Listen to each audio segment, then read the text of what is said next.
Welcome back to another episode of Best Hour of Their Day. I have something very special planned for you over the coming weeks.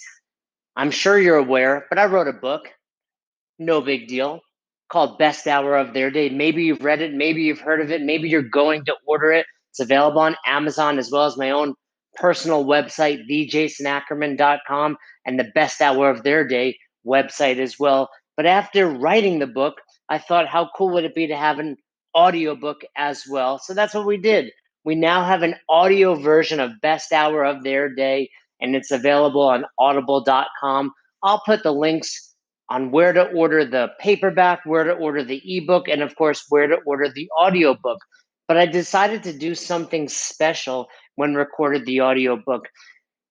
I decided to take a deeper dive into each chapter. So if you've read the book, there's 30 chapters, and in each one of those chapters, I provide a story, a true story from my ownership of 3 affiliates, from my time on the seminar staff, from my time judging the CrossFit Games, and from my time running the regionals in the Northeast. And I took a deeper dive into each chapter. I was interviewed, and in those chapters, we go further along into more stories, more lessons, and of course, if you're listening, more advice. Nothing I did came without tons and tons of failure. Because of that failure, I really believe that's why ultimately I became successful. And I think it's important for all of you to hear that. So each chapter has another 30, 45, 60-minute discussion on what went down during that time in my life. So if you're interested in that, I highly recommend you check it out. But what I'm going to do, because I love giving back to this community, is once a week, put one of those discussions here on the podcast, Best Hour of Their Day. So you can listen to it absolutely free. If you love it, do me a favor. Go check out the audiobook, maybe give it a download. If you don't like it, just listen to it and move on.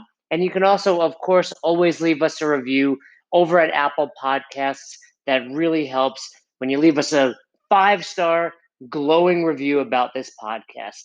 Of course, if you have questions for me about the book, if you have questions for me about box ownership, if you have questions for me about anything in life, I'll do my best to answer them. You can email me directly, besthouroftheirday@gmail.com. But I really hope you enjoy it. I was interviewed by James McDermott, a former coach of mine, longtime friend now, and it really was a interesting, fascinating, and really humbling experience to go back and look at all these chapters and look at all these stories. I hope you enjoy. Without further ado, here you go, the next chapter of Best Hour of Their Day. Good. All right, Jay. Well, we're in the Best Hour of Our Day book, and we are in the prologue before CrossFit. So I've got some very specific questions about some of the things that I read in there and readers are experiencing. And the first one comes in regards to Mr. Ortega.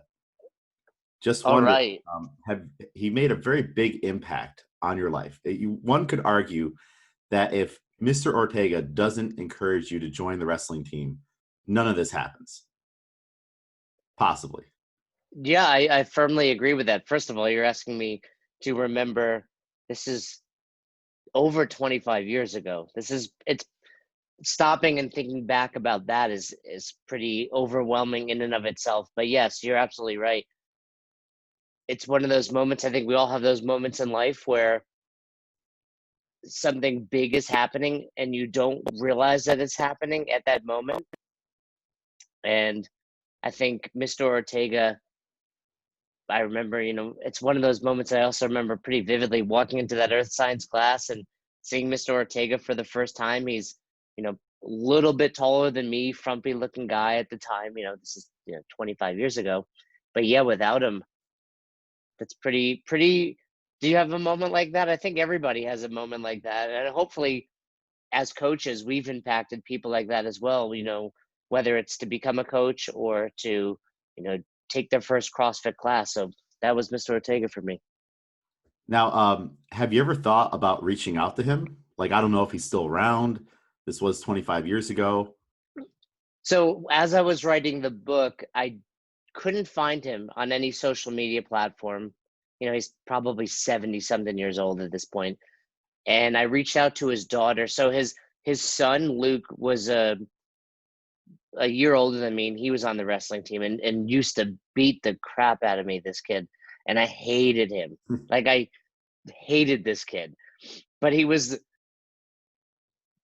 nice off the mats and then just kicked my ass every day on the mats. And he was small. He was 105 pounds and I was 91 pounds, but it was enough that and he was much better than me. So I reached out to him, and then he also had a daughter who was a year younger than me. Her name was Nikki, and she got back to me and said he would love it. And I sent him this long message on Facebook, but then I never heard back from him. So, it might have went to his spam filter or whatnot, but hopefully at least she passed on the message. Yeah, it's possible that, maybe he's not as technologically savvy as you are, being in his close to 70s. Now, I mean, just wondering, what were some of the things that you said to him, or if you could be face to face with him right now, after all that you've been through since his first impact, what would you say to him? I don't even know that he would remember me. I'd like to think he would. We spent a lot of time on the mats together. He coached for 3 of the 4 years I was on the mat. So when his older son Luke graduated high school, he retired as the wrestling coach, and we got a new wrestling coach for my senior year. But I would just thank him for encouraging me to do this, even though it was probably not with the intentions that he had set out for. That it truly impacted my life, and that without that push, I really don't know where I would be. It was like you said, it was so impactful. Do I ever step foot into the gym? Because a lot, wrestling is, in my opinion, the best sport for a growing boy or girl in this day and age. And I don't know that what my mindset would be today without that wrestling. Or, I'm going to go train jujitsu later today, all because I stepped on those wrestling mats. So I would definitely give him a heartfelt hug and thank you, and let him know that I'm sure I'm not the only one that he's had that impact on. All of my teammates and all the other people that passed through his classroom over 30 or more years. All teachers, really, if you're listening, thank you. Now, he had that impact on you, and you're reminiscing now on what he did to start you out. Have you had your own, quote, Mr. Ortega moments where you would be in his shoes and someone else has sought you out because of a way that you affected them and got them started, whether it be of just saying good job, a high five, a fist bump, or actually giving concrete advice? I mean, sometimes we don't realize as coaches the impact we have on people with maybe the tiniest of actions. So have you had your own Mr. Ortega moment? I'd like to think so. I think, this reminds me, there's a great TED talk that one of our former colleagues, Kevin Houston, used to play all the time, and No. Sasha Kehoe, was called the Lollipop Moment. I don't know if you remember that. We watched it together, I believe. But, it's just about this college kid that gave a lollipop to two incoming freshmen, and they remembered him all these years later because the two people that he gave lollipops to actually started dating and got married, Wow. because of his interaction. So I think hopefully if someone is listening to this, it's because I've impacted them. I'd like to think, you know, I don't know, and not to flip the script on you, James, but I don't know that you'd be where you are today, had you not shown up at Albany CrossFit, right? And Yeah, there's agreeable. there's things where it's probably just how you act in that moment. If you would have showed up as an intern, and I mean, hey, we weren't the nicest people. We were a very much a fraternity, but you stuck around anyway for some That'll reason. be coming out in next year's Not the Best Hour of Your Day, James McDermott story. But I think, like you or other people in the book, Caleb came as an intern, and now, I believe he still owns a box in the Albany area. Murph, I mean, Murph's a huge chapter in the book. And again, I think sometimes it's not just being the person that I'm not the one that told Murph to go to the box. His brother Josh did. But had he shown up and we just completely been appalled that this 500-pound human being was showing up, I think it changes things. So I hope so. And luckily every weekend at level ones and level twos over the years, I've been able to have that impact. But yeah, I think much of the coaching staff at Albany CrossFit those first 4 or 5 years did that. I mean, and how many of them now have gone on to open their own box? I mean, I would say the trickle down effect from Albany CrossFit has probably led to 10 to 15 boxes in that area. Would you agree with Yeah, that? pretty much every gym in the area to some extent. Right. Whether it's was a member of ours like Joy or Chad or Caleb or, you know, Zach, who opened one, you know, CrossFit Helium, but then also the trickle down, there's people that open boxes from them. Yeah. And then So, there's the people that would take our on-ramp course just to learn how to coach an air squat and then go back to their own personal training business or something like that. They didn't think we knew, but we know. yeah, but you know, and I'm sure there That's were a good times thing. we got mad about that, but then, you know, taking that bigger picture approach, we did something really well. Yeah. We were passing on knowledge and experience. Now, speaking of knowledge and experience and coaching, one more question about Mr. Ortega. What was his coaching style like, and has any of that trickled into you on the way you approach athletes or coach someone? I don't really remember his coaching style all that much. He was very fun, but when he needed to, he would, you know, yell at us and push us. But at the same time, he let a lot go for high school boys. I remember one time in particular, we had twins on the team, Jason and Pete Salazzo, who were the next weight classes above Luke. So I was 91. There was a 98 pounder, Pete. And then there was Luke at 105. And then his older brother, Jason, was like 119. But there's this one time, I think it was my sophomore year, where there was no chance of this actually happening in reality. But Pete and Jason convinced Coach Ortega that there's a chance one might miss weight and one might make weight, and they had to do a wrestle off. Now, in the high school world, the wrestle off is basically who makes varsity. So the winner goes on, takes the varsity spot, the loser takes the JV spot or has to adjust where they're going to wrestle. Let me tell you something. Having twin boys wrestle off is not a good idea Yeah. ever. So we're all just like, even as a freshman or sophomore, I remember thinking like, why the hell is this about to happen? And within 30 seconds, it just turned into a brawl amongst the two boys. And Mr. Ortega was just like, he let it go. And then when they were done, he was like, get out, calm down, come back. And they did. So that was, you know, kind of his coaching style there.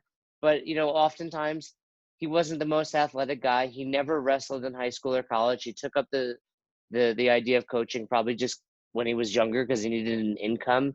And he would get on the mats with us. He would wrestle us, and he, you know, I never remember thinking of him like I didn't like him. I always remember thinking of him like he was my coach and I respected him. Yeah, And that's and hard. to go back to something you said right in the beginning, he was all about the fun, but when he had to, he would dial it in to be serious. I would say that's reminiscent of your coaching style right there. On keeping it fun and lighthearted, but then okay, we got to get serious at certain points. And also two moments that stand out for me for him as a coach would be one. So my junior year, I really struggled to make weight. You know, still trying to make 91 pounds at times. You know, I'd bounce around a little bit, but still trying to make 91 pounds. And I remember going through a really hard cut one night and for a dual meet, which is just a high school versus high school, you know, Wednesday afternoon type of thing. And I barely made weight that morning, and I had to actually run before school to make weight. And then I show up at the mats, and the other team didn't have someone in my weight class. So you know, you get a win, but it's via forfeit. You know, the team benefits. And Mr. Ortega came up to me after that match, and I remember he was like, you know, I'm really proud of you. Nice job making weight this morning. So that was one that I really remember well. Then the other was my sophomore year, I went through this phase where I used the same move all the time, and he would call it either a JV move, which means basically like you can pull it off, but only if the kid's not good, or a third period move, like hey, you can use this, but only when the kid's tired. And I get out there and I relied on this move, and I pinned a kid in like 14 seconds. I took him down. It was called an Oki 3/4. You know, for those that wrestle, you know what I mean. But You basically lock the kid's leg down, grab his neck, and you're tucking his head under his body, basically. Like you're pinning him. It's very uncomfortable. You're sandwiching him. So I jump up. It's like, it may even still be the fastest pin ever. He grabs me and says, I never want to see you do that ever again. Meanwhile, I'm like, I just pinned somebody in 14 seconds. So it was cool to have that where it's like, and it's no different than CrossFit. Like, cool, you did a 2-minute Fran, half the reps were on your toes. You didn't lock out. Great. Let's do that, but better. It's kind of the same principle. And at the time, I remember talking to my mom. I was like, why'd he yell at me? And he knew if I would have tried that against a better kid, that it could have backfired. So those are 2 moments that really stand out. You can't keep going back to that well. And so he knew it, you knew it, and maybe, explaining it a little bit better would make you understand. Or it sounds like his coaching style, like you'll just get burned by it eventually and then you'll understand. Oh, he just grabbed me. I remember him yanking me by the arm, like thinking he's happy, and he just yelled at me. uh, Now, I noticed in reading the text on page 11, you talked about changing your mindset at age 13, and you won a really big match, and your teammates all got around you and applauded, and they were all happy. And someone told you that they were trying to get you to quit since day one. And I just remember thinking, what kind of rabid Wolverines at 13, 12 years old were on the team that they were trying to get you to quit from day one? But do you think that was the moment and that was a time period where you established your mindset to push through difficult things? Or was that just a one-off moment and you kind of developed that throughout the years, that ability? And that's funny because that was that same Pete. That was the smaller of the twin. And he and Luke, every day I would show up and like I would literally start to get nervous around 7th or 8th period that I'm gonna, like, who sends their kid to basically get their ass kicked for 3 hours every day? Like my mom had no idea. I remember when I wanted to sign up for the wrestling team, my mom was like, I don't know. And then she filled it out, but she said, definitely no football. Like there was a form you could fill out for the nurse or whoever had to do your physical. Meanwhile, it's like, this is way worse than if you just let me get tackled a couple times.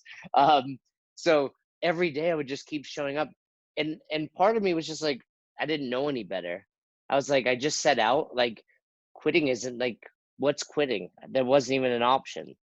So I guess that moment was when they said that to me, it kind of made sense. And also I was able to take a step back then and realize like these kids are actually nice to me off the mats. Like they have my back. I'm a small 91-pound freshman, and not that it was like a bad high school, I'm getting bullied or anything, but I also knew if anything went wrong, I had these kids, and not just them. I mean, the, when you're on the wrestling team, like I'm on varsity with seniors that are like the most popular kids in high school, and big, 215-pound dudes that we would goof around and like pretend wrestle before practice. So I think I just kept showing up because I was part of this, and then realized, hey, they're just really mean to me on the mats, and I got to get better. But I think, yeah, there's definitely something that gets ingrained because I was terrible my freshman year. So not only was I getting my ass beat every day by my friends, but then I would show up and get pinned really quickly by other people. You take a bus ride to Austining, like 45 minutes, and you're just stressed out. Like, great, I'm gonna get pinned in front of girls, as a Yeah. teenage boy. So I think that definitely helped. And then after that year is when I joined the gym with these guys. We would go to the gym together. My mom or their mom would drop us off at the gym and we work out together. And I remember going into the next year as a sophomore as just like a completely different human being and staying undefeated for a long time, winning tournaments. So yeah, I think that's kind of where it comes from. And you have it. I think that, when you talk about CrossFit, where for me it really helps is I love those longer grind of a workouts, like the 20-minute AMRAPs like Cindy, or even like a filthy 50 that just lasts a long time, where there's a point where other people want to quit. A funny story that didn't make the book is when Caleb first came on as a intern and then coach, he was super athletic. I mean, he was probably like 7 or 8 years younger than me and very fit. and we would go head to head every single day in whatever the workout was, but whether it was what we did in class or .com, and I beat him 99% of the time. But he was way fitter than me, but he would break when he saw me take the lead. And I think that's kind of something that has carried through. Shameless plug. A lot of those old videos can be found on the Albany CrossFit YouTube channel. Which I don't get any, that's all you guys now, which is great. Definitely check that out. I mean, if you want to see some old videos of me and these guys working out, definitely do that. But you guys still put up great content also. So I think if you're just want to see what Jamie, James, for those of you that don't know, is the co-author of my other book, So When You're Eating, The Definitive Guide to Flexible Eating, but also played a big role in helping me edit this book. So, and is a phenomenal coach by himself. And you have a couple other books you wrote with John North. You have a really important special book coming out. Can you talk about it? Not at the moment. Okay, so we can't mention it, but if you search James McDermott, you'll see that he has a really special book coming out that I highly recommend you guys purchasing. Thank you. Plug over, check in the Yeah. mail. Good plugs. So I'm going to flash forward a little bit in this this prologue here. There's some parts where you discuss starting to transition from someone who's a fitness enthusiast into someone who wants to work with others and start training. You were working out with Mike at the Globo gym, and then you wanted to, get on the staff, leave school early because there was a work program. And I was just wondering, if there's someone looking to change their life and find a new path in life, and maybe they're thinking fitness could be that avenue where they start coaching, should they just start coaching, or should they maybe look to get fit first and look to have some experience in the gym first? Because there's a lot of avenues now where I notice people are just kind of diving right into training and coaching others, and maybe coming from a similar background that you did, when there wasn't as much regulation, there wasn't as much certifications, there wasn't CrossFit. So what would be your advice to that person? Should they just get into coaching and training, or should they definitely look now to get a little more experience with themselves? I think there's a balance of both. So I think, like you said, back in the day it was pretty easy. I'd show up and I took the ACE, I think American Council of Exercise test at Columbia University, quick train ride from where I was living, and that's it. I was a certified personal trainer. Where now you can still do that, but if you really want to get some high-end qualifications, be it the level 3, the level 4, some other great, governing bodies out there, I think without that experience, I would have had a hard time. I remember, reading these big textbooks for ACE, but also simply because I had trained for a few years at that point, knowing it. So I think you can't replace that experience in the gym yourself. And I also think without it, you will lack empathy. So even at this young age, when I was working with Mike, I started to develop a little sense of empathy. Ultimately, not enough until that, and I'm still developing that. Like every single day, I'm still developing as a coach. So I think there's nothing wrong with shadowing. There's nothing wrong with, showing up at the box like you have interns, but make sure you're training yourself and trying to learn. I mean, I'll give a great example. I don't think it's in the book. So, and this is going to take forever, James. This is still the prologue, by the way. That's all right. We have 30 chapters to go. But so talk about like lacking empathy and not really understanding other human beings.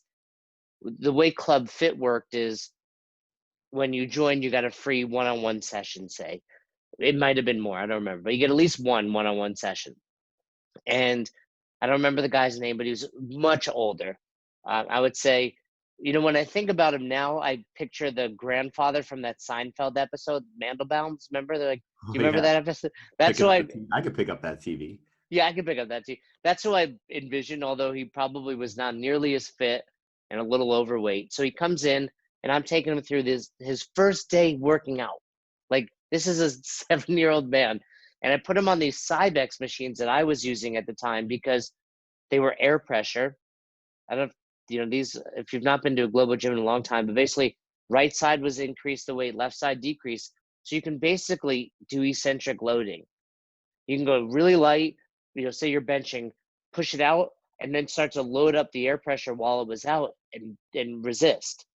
So I have this 70-year-old basically doing all these negatives, his first time working out. Didn't hear back, 2 weeks pass. And then, at the time I wasn't following up. There wasn't social media. Like the only way to get in touch was to phone call, but I didn't. And then finally he comes back and he's like, yeah, I had to go to the hospital. Like I was swollen. I had to get all this fluid massaged out. I mean, basically he had rhabdo. Oh man. So, I'm lucky he survived. Like he could have died from that because I just didn't know any better. And that's the kind of stuff that I'm talking about. Like if you look around, there's so many coaches that are like, do this, do that. And I do this. It's like, cool. That doesn't mean this 70-year-old should be doing that.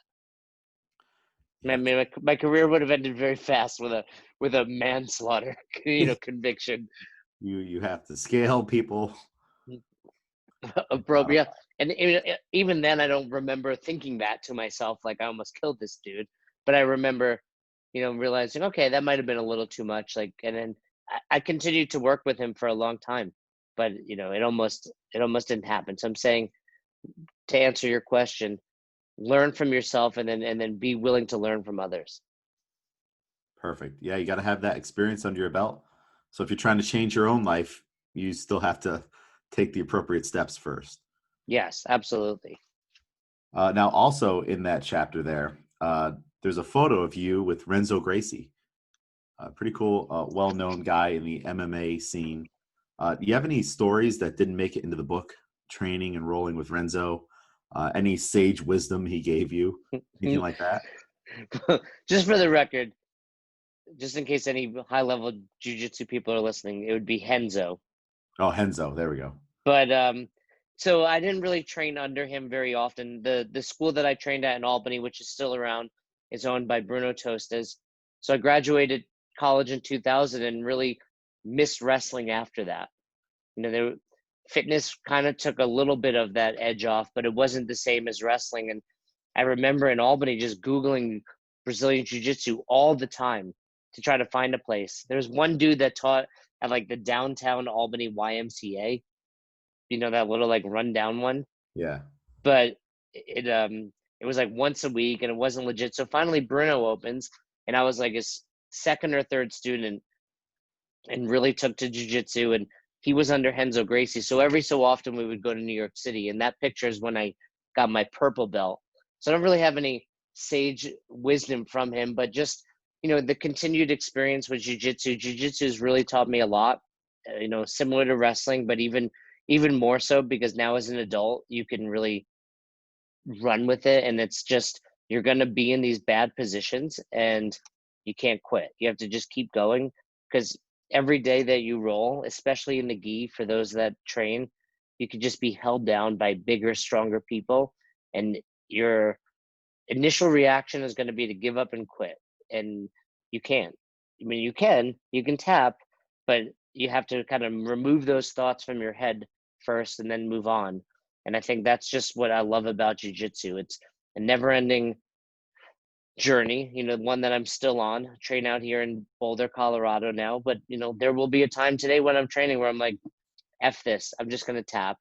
And then I, decide not to. So I think those are really the lessons, not necessarily directly from Renzo, but from jiu-jitsu. Yeah. Now that shares some similarities with CrossFit on wanting to put the bar down, wanting to come off of the pull-up bar, things like that. Which one has been, just in your training, the better teacher to be a little more, hard-headed, a little more focused in your mindset and not giving up or quitting when things get difficult? Definitely jiu-jitsu. What I tell people about the difference in CrossFit and jiu-jitsu is, in CrossFit, you decide if you want to put the bar down and take a rest. You're doing Fran, that round of 15, you get to 10, you have a decision. I can do 5 more or I can put it down. In jiu-jitsu, you're getting choked by someone else that doesn't really care that you want them to stop. Yeah. Right? So that's really the difference. And I think jiu-jitsu will help your CrossFit for that reason. You don't get to determine when you speed up and slow down. I mean, there's some of that. And of course, the better you get, the more you get to control it. But there are times where like you're getting choked, you escape, and now I have to go when I'm actually really tired and want to rest. So I think those lessons help carry over. And the times that I had been training for like a jiu-jitsu tournament, my CrossFit got better because I would think about that, when I was tired and think, okay, if this is a match, I can't give up. That's a really good lesson to learn. So anyone listening, go try out some jujitsu. I mean, I think what's cool about the place that I train at here in Boulder, Easton, is there's tons of women that train, which I think is awesome because it's like this sport is for everybody. And whether you're, woman, man, small, large, I think jiu-jitsu is one of those sports that really can benefit you off the mats as well. And I know if I have children that they will be doing wrestling and jiu-jitsu, whether they like it or not. You're going to be one of those parents. Absolutely. And why not? You only get so many chances to do that too. If I'm going to mess them up, it's going to be mostly physical. There you go. And only a little bit mental. Now, at the very tail end of before CrossFit, you talked about finding CrossFit and making an investment to pursue CrossFit. And I think that word can sometimes scare people, making an investment. So do you have any advice, something that's maybe not in the book, for someone looking to make an investment in their health, fitness, a business, or maybe even a better word would be a dream? Because you had a dream at one point and you decided that that dream was worth it enough to invest money, time, energy, make sacrifices for. And that's a scary thing for a lot of people. And little do they know that they could easily make that happen, because there's a lot of other things that they invest in that it's just a part of their day. Like, all right, getting Starbucks every single day, spending $5 there. It's something you could cut out to get to a bigger goal. So what advice do you have for someone who's afraid to make an investment because of the price tag on it, whether that be money or, again, time, energy, etc.? I think the biggest piece of advice I would give is to just start. I think for most people, when they want to begin something new, the idea of it is so scary. Take writing a book, which you've done, which I've done. You don't just sit down and write 206 pages. You start with some really bad pages and some stress associated with it, and you just have to show up every day and write something. And I think the same holds true with whatever your goal is. Sure, in this scenario, it was mostly financial, but whether it's weight loss or developing a new hobby, just people think like, okay, I want to learn to play guitar. I can never be as good as Eric Clapton or George Harrison. Well, you have to just start. So spend 5 minutes plucking strings. Watch a video on YouTube. If you want to lose weight, go for a 5-minute walk. When we'll talk more about Murph later, but he didn't lose 200 pounds overnight. Was just show up the next day. And I think that's really it for most people, whether it's you want to start this new gym or something even bigger and more grand than that. Just do one step, and maybe that might look like kind of writing down what you have to do and chunking it down into even smaller steps. No, I think that's good advice. But Jay, it's scary. Yep. And that's why, but that's the good news about these small steps. It doesn't have to be scary.